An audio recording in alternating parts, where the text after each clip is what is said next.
So we're continuing to talk about matter, and in this segment, what we're going to talk about is classifications of matter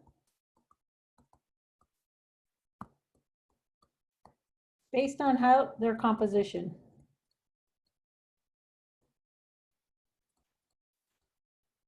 So remember that matter can be classified as a solid, liquid, or gas, but they can also be classified based on how what their components are. And so I believe we are on section E in the lecture notes. If I'm wrong, you can just correct that. And so what I wanted to do is just talk about how we could break matter down. So remember that matter is anything that has mass and occupies space. And so matter can be broken into two main categories. Matter can either be a pure substance or matter can be a mixture. Or you could call this impure. And so if matter is pure, what it means is that the whole sample is made up of similar stuff. What that stuff is can be broken into two separate categories. And so pure substances can either be elements or they can be compounds. And just in the next chapter, we'll go into this in more detail, but an element contains only one type of atom. And where can you find the elements? Well, you can find they are all located on the periodic table.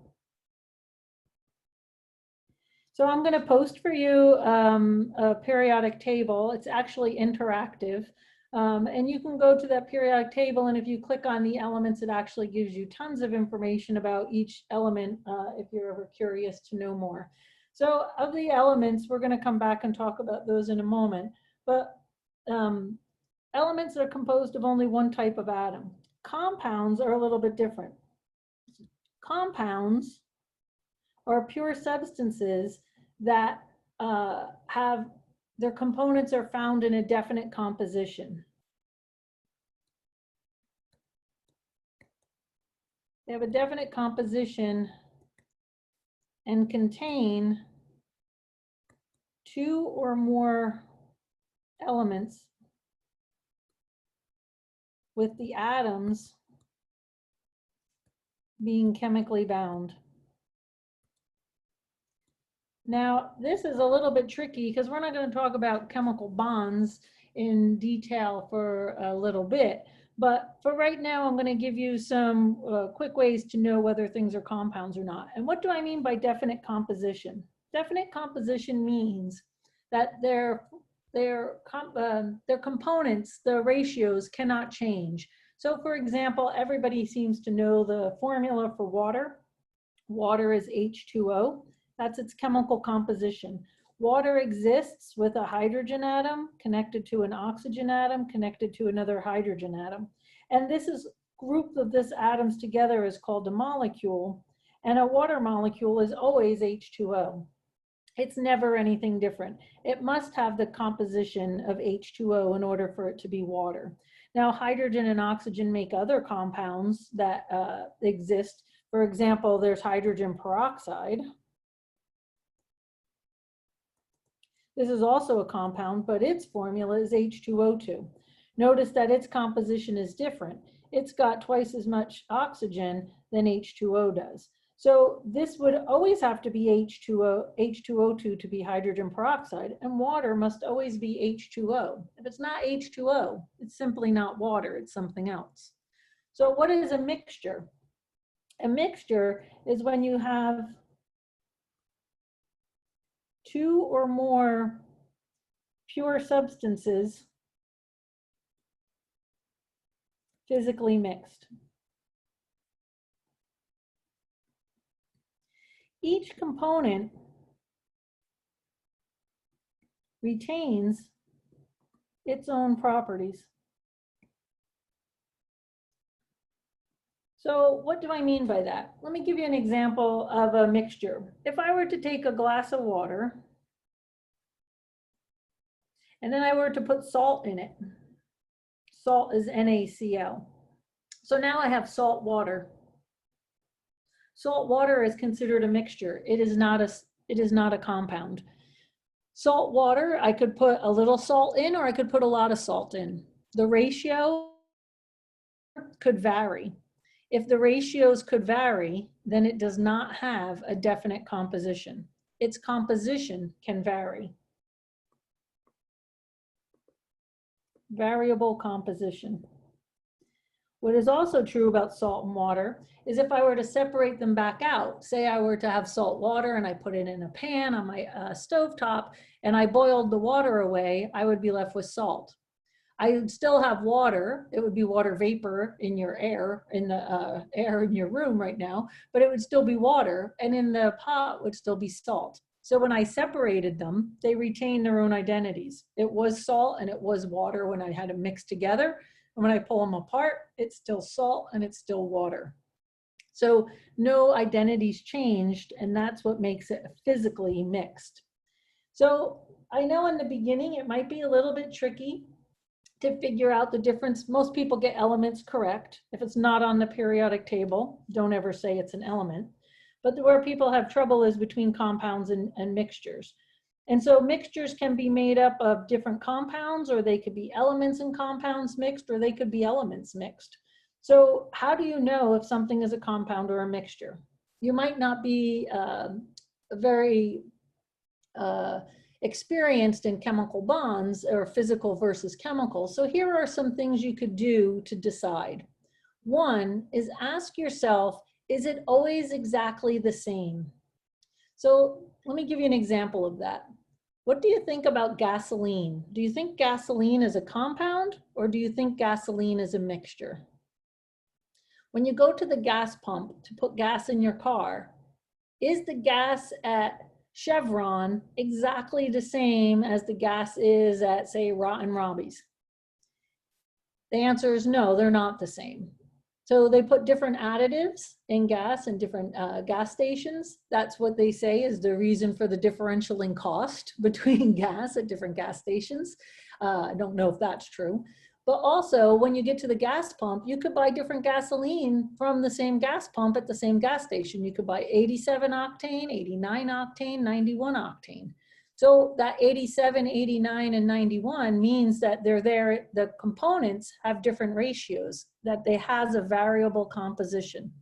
And if gasoline has a variable composition, then it must be a mixture. It cannot be a compound.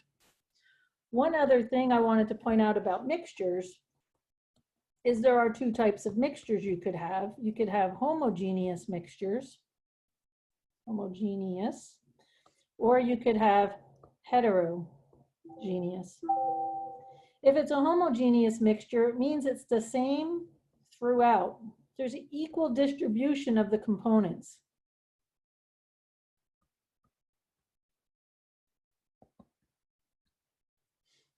And if you have a heterogeneous mixture, then you have an unequal distribution. So gasoline would be an example of a homogeneous mixture. And lots of times homogeneous mixtures are sometimes called solutions. A solution is a homogeneous mixture.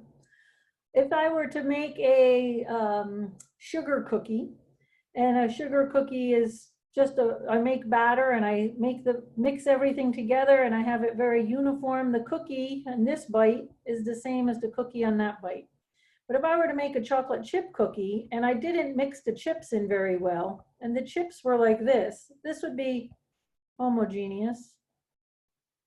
This one would be heterogeneous. If I took a bite right here, I'm going to get a different composition than if I took a bite right here. This bite has no chips. This bite has chips. It's not the same everywhere throughout the entire cookie. Therefore, it's a heterogeneous mixture. Whereas a sugar cookie, it's the same batter everywhere and it's quite homogeneous. So one other way you could look at this from a more atomic view is to look at this. So if I were going to share with you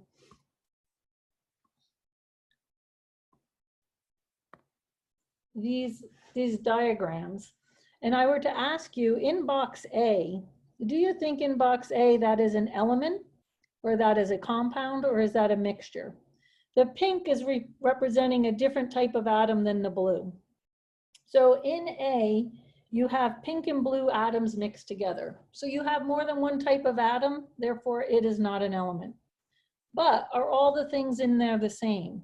Each of the things in there has one pink atom and one blue atom. Therefore, they have the same composition. A would be representing a compound. If we now looked at B, B has in there, I don't know if you want to call them green, they're kind of more of a teal blue. They have just atoms in there that are teal blue. And if you look at those would be representing an element. Now, actually, the light blue, where the two are connected together, are also representing an element because both of them are light blue. However, the two together light blue are different than the teal. So I have some things that are teal and I have some that are two blue together.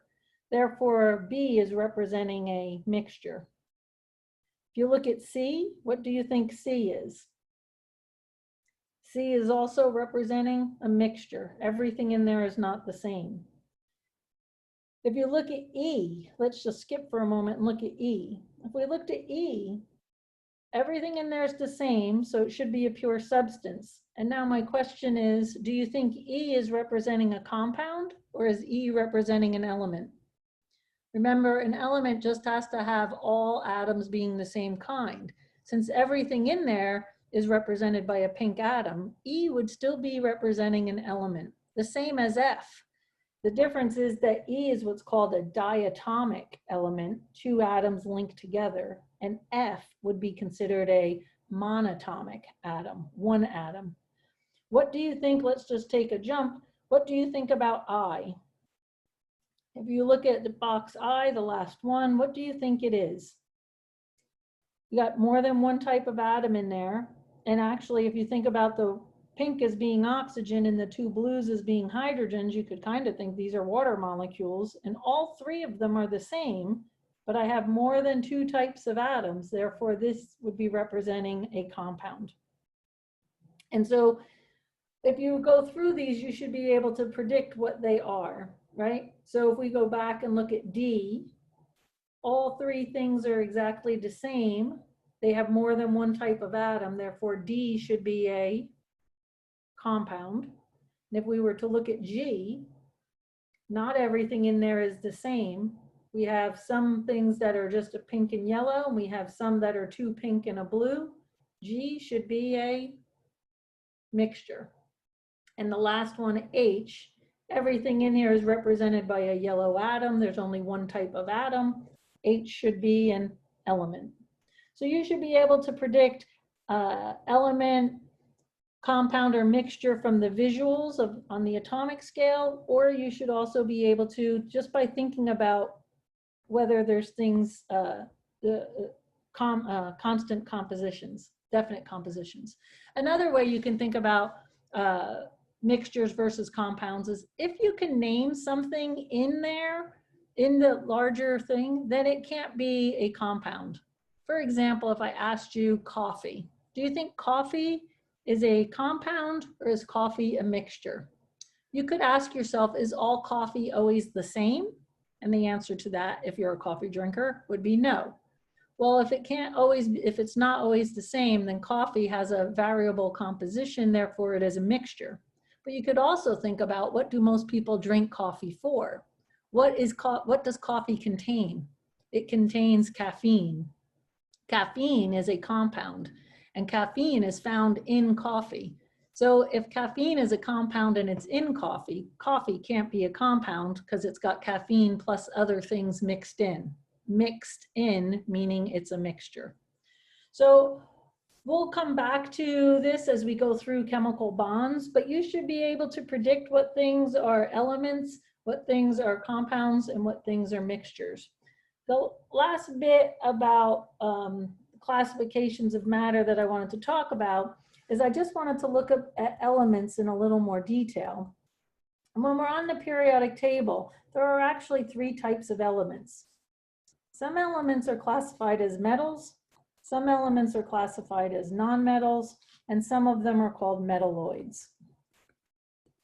So if you're a metal, what's true is you are a good conductor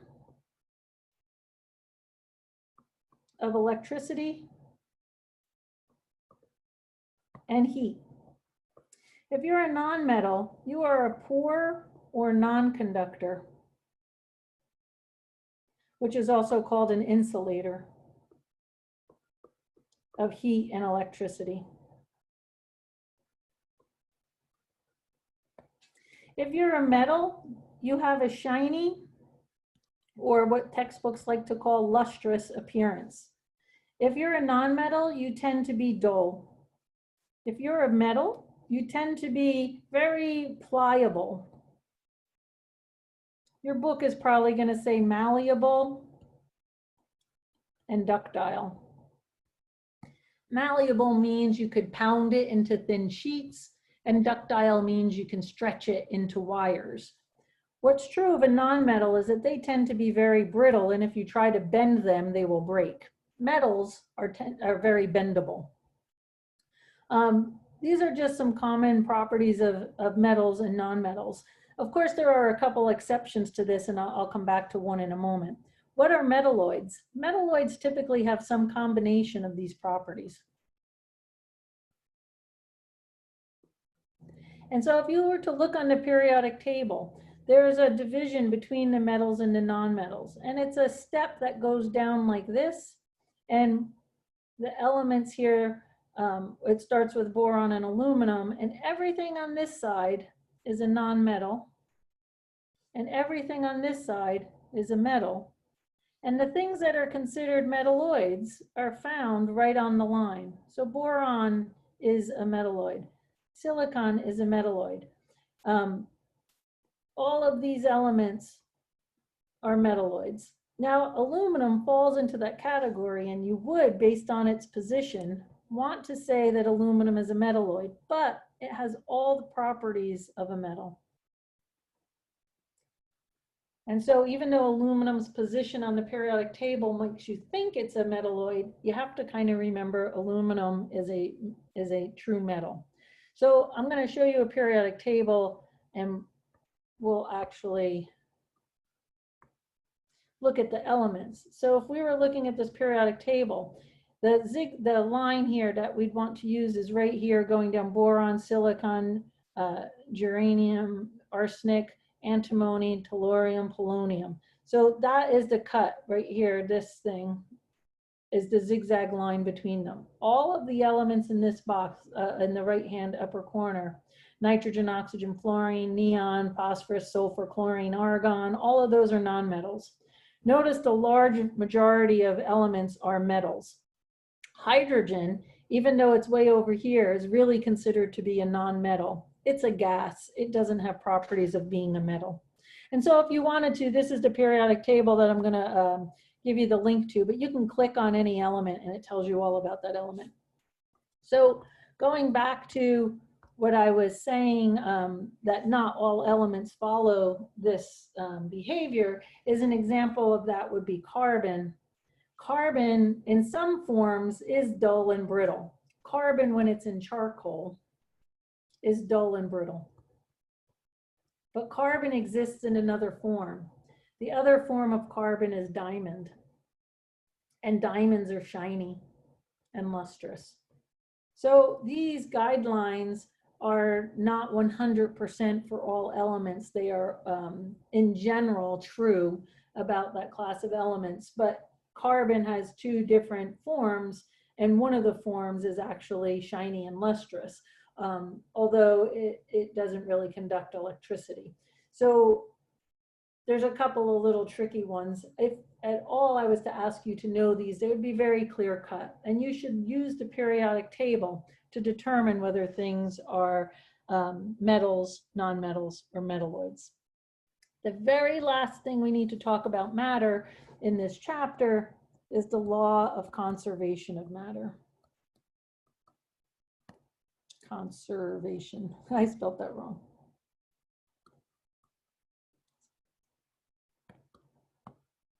Conservation of matter. The law of conservation of matter says that matter cannot be created or destroyed, and I'm going to add this in, by ordinary means. Non-nuclear reactions is what I'm talking about.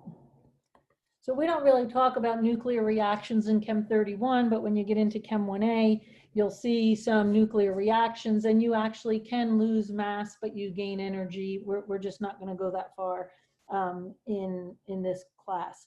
So what the law of conservation of matter says is if you start out with 100 grams, regardless of what you do to them, you're going to end up with 100 grams. Doesn't have to be the same stuff at the end, but the mass will still be 100 grams. If you started with 50 grams, you're going to end up with 50 grams. If you do a nuclear reaction, that's not necessarily true, but again, in this class, we're not going to do any nuclear reactions. So this law of conservation of matter seems very straightforward. Some people call it the law of conservation of mass. You might see it listed as that as well. You'd think this is quite simple, but this went for a long time before people really knew what was going on, because they did things like take a wood log and they'd get its mass and then they'd burn it and they'd collect all the ashes. And of course the ashes would have less mass than the log did. But what they eventually figured out is when you're burning the log, it doesn't all turn into ashes. Some of the components of the log are given off as gases, as carbon dioxide, carbon monoxide, perhaps other things as well. And so if you were to be able to collect all the gases that came off, plus the ashes, that would all together have the same sum, the same mass as the original log. So that's where we're going to stop about matter. And in the very last segment for this chapter, we're going to talk about energy.